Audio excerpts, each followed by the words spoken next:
Dobrý deň, moje meno je Hanka Sekulová a chcela by som vám predstaviť moje nové knižné dieťatko Škola prírodných záhrad v spolupráci s vydavateľstvom Grada.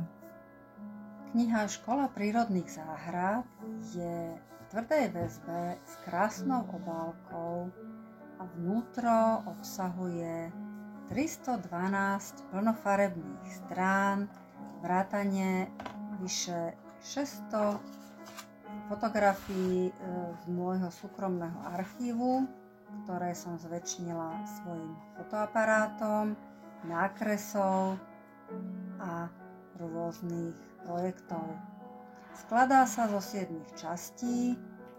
V časti navrhujeme prírodnú záhradu, rozprávam, píšem o tom, ako si umiestniť jednotlivé prvky, budujeme a meníme prírodnú záhradu, ako si založiť alebo zmeniť už existujúcu štandardnú záhradu na prírodnú jednu liečivú záhradu. Je tu veľa fotopostupov, ako sme to robili.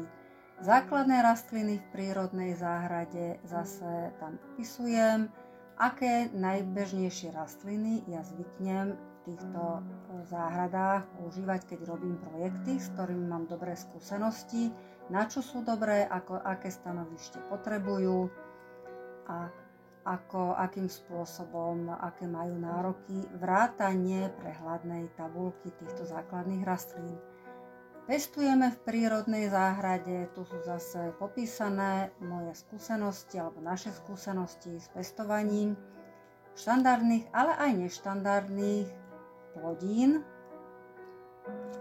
vrátane húb. Prirodzená ochrana v prírodnej záhrade, ako si ochrániť našu prírodnú záhradu bez použitia agresívnej chémie, ale za pomoci rôznych zvieracích a iných pomocníkov, aj rastlinných.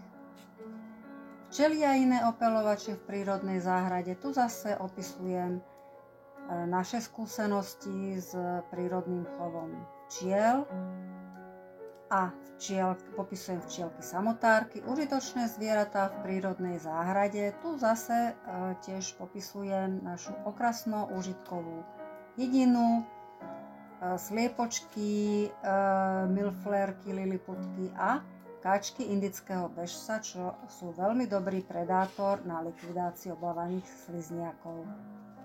Prajem veľa inšpirácií, ktoré si môžete preniesť aj do vašich záhrad. Hanka Sekulová a Škola prírodných záhrad.